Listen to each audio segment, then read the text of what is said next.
Hey guys, welcome back to my channel, or welcome to my channel. If you've not been here before, I'm Lenny and I have 6 Dachshunds, 5 long hair and 1 smooth. If you've watched one of my videos before, you might recognise that I am in a new position.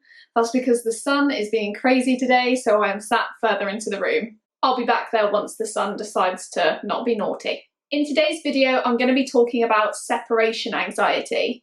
I'm filming this video when we've just come out of lockdown, and quite a lot of people are posting all over social media that their Dachshund now has separation anxiety. So what is separation anxiety? Separation anxiety is basically the dog showing any form of anxiety when you leave them. So that could be that you pop out of the house for 5 minutes and you come back in and they've urinated, they've just been destructive, they could have been howling the whole time. So there's loads of different symptoms of that anxiety. I'll pop a list of some more symptoms on screen now.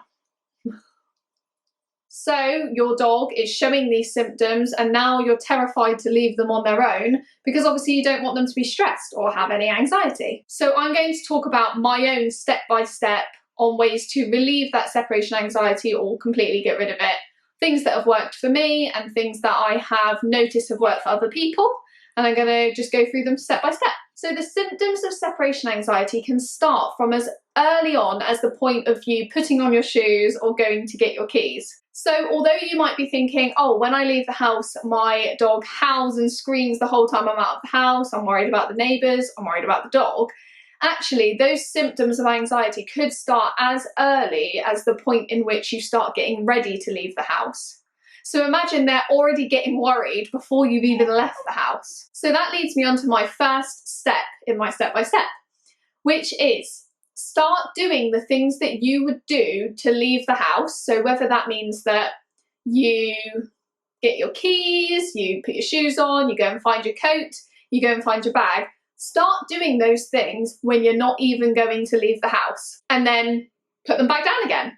So go and grab your keys and take them to your home office, or go and grab your coat and put it on and then take it back off and hang it in the kitchen. So throughout the day, randomly, do those things that potentially set your dog up to thinking that you're going to leave the house. So what you're trying to do is desensitize them to those pre-actions to you leaving the house. So you're at least stopping any of the anxiety that builds up at that point.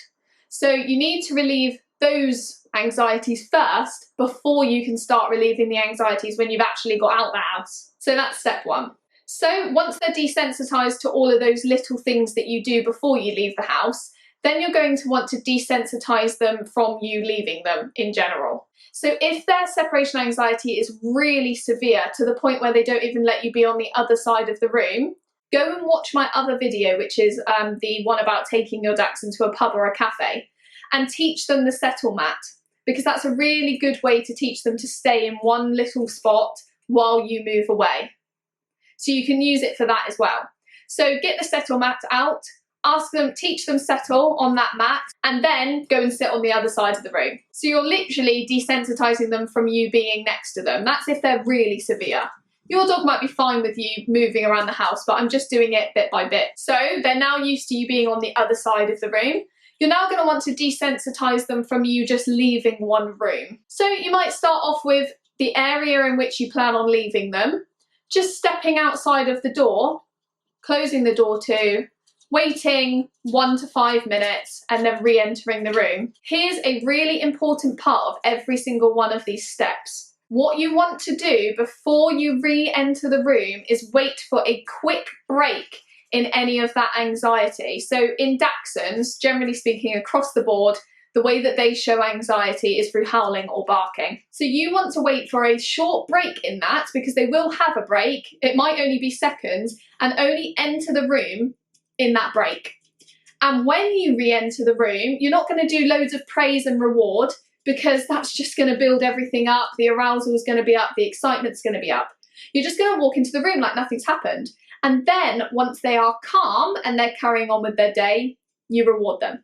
Things that you can put in that room, or if they are crate trained, in the crate, to help them cope with that 5 minutes. You could put a bit of your clothing in there. The smell of you being in the room can be quite helpful to them. You could leave them with a puzzle or toy that they enjoy that will help distract them. I personally don't leave them with long-lasting puzzles or toys when I'm actually leaving them because I've got fears of them choking on something. But for training purposes, because you're only going to be outside the room, you could leave them with a stuffed Kong or a lick mat or some sort of puzzle or a treat or a toy. So those sort of things that will distract them and make you being out of the room still a happy place to be. You could also try natural calming remedies, so things like CBD oil. There's various companies that offer other natural calming medications. There's various different natural calming medications, but I'll pop some links below to any ones that I've heard are good. And finally, you could try leaving on a radio so that they've got some atmospheric noise.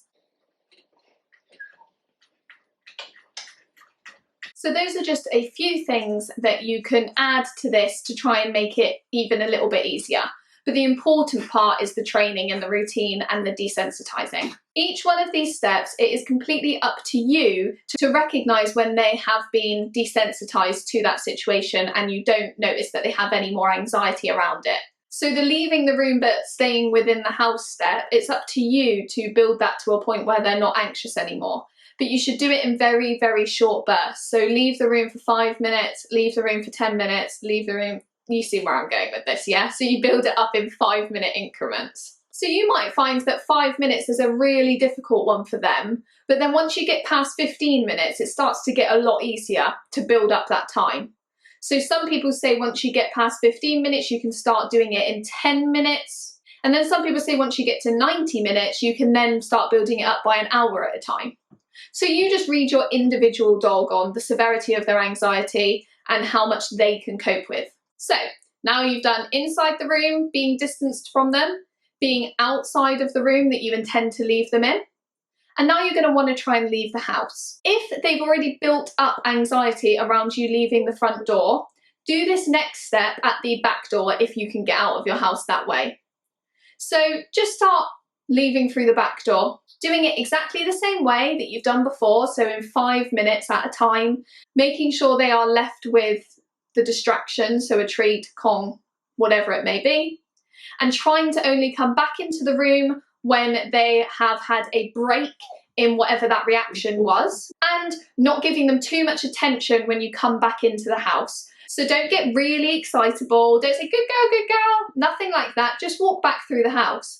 And then once they're calm, they get something nice. So again, you're going to be building this up very slowly over time, and at some point you're going to need to be able to exit the house through the front door and have a general routine. So now once you've desensitized all of those things, you can start trying to leave the house through the front door and leave them again in short spaces of time. Keep it flexible, try not to create too much of a fuss when you leave, so don't set it up too much. Don't say to them, oh, I'm going to leave you now, or anything like that. Try and keep it super flexible, pretty random, so that they are desensitized, so that they don't ever get to a point where they get over the top anxious, to the point where they're over threshold and you can't bring them back down. So the issue is that if they're already anxious by the time you're even stepping outside the door, they're then going to be even more anxious when you're outside the door. So if you can desensitize all of those little steps, you should get to a point where actually it's something enjoyable for you to be out of the house because they get a nice treat,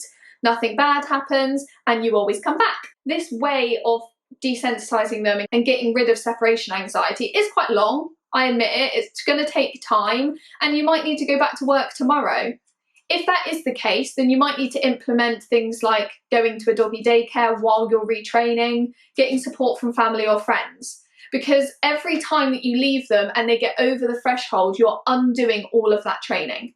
So pick a time period that works for you. If you can take time off work, fantastic. If you can't, then get support from family, friends, doggy daycares, a dog walker, etc. to try and stick to that training and not undo it by leaving them for a few hours and then being over threshold for 3-4 hours. So that's my step-by-step to relieve separation anxiety. There's going to be ups and downs. You're going to feel like you're moving forward, and then when you increase the time, you might think, oh, I increased it too quickly, it's already going bad.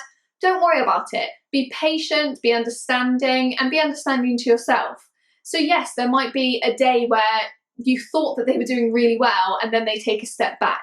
There's so many other environmental factors, so things like weather change, things like if they've had a really busy day the day before and loads of anxieties the day before. So there's so many environmental factors, so many variables to any type of anxiety. So don't expect it to move up and up and up. There will be fluctuations in how it's going, and just be understanding and patient, and just go back to the beginning if you need to, or go back a step if you need to. I want to end this video by just adding on a few additional notes, I guess, to this topic.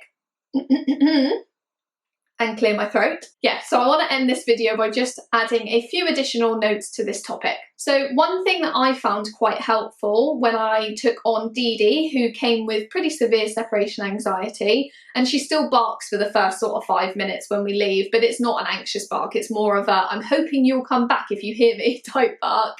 One thing I found really helpful was leaving them in the area that they would usually sleep. So our dogs do sleep in our bed, yes. So when we leave them in the bedroom, as we would when we shower, as we would when we pop downstairs to the kitchen, as we would when we sleep. So they don't have any anxious association with the bedroom, it's just a place that they sleep. So when we have to leave them, we set them up in the bedroom. We give them a treat, we put them on the bed, and generally speaking, we look back on the camera and they are asleep the entire time. They might swap places a few times.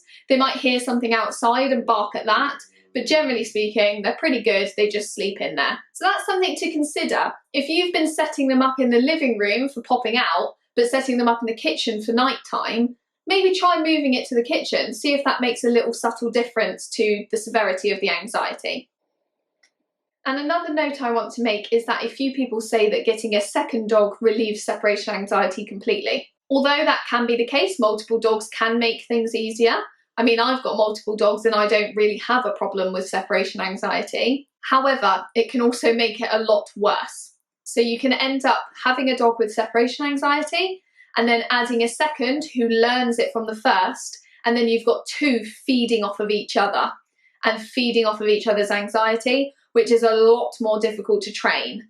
So definitely, if you can, try all of these steps first so that you have one really well-rounded dog that's got no separation anxiety, no negative association with you leaving, and then that will pass on to the next dog as and when you get it. So now we've come to the end of the video. You should have an understanding of what the signs of anxiety are. You should now have an understanding of how that anxiety can start even before you've left the house, and ways to desensitize that first, depending on the severity of their anxiety, working on being away from them in the same room, then outside the room, then outside through the back door, and then leaving through the front. So hopefully you've understood all of this step by step and can start implementing it today.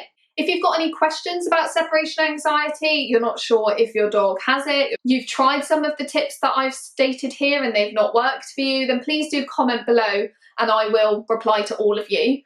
If you've liked this video, then please like it. If you've got anyone you think would benefit from this video, then please share it. And if you're not already subscribed, then please subscribe. And as I always finish my videos with, it is Dachshund, not Dachshund, not Dachshund, Dachshund. Cheers, guys.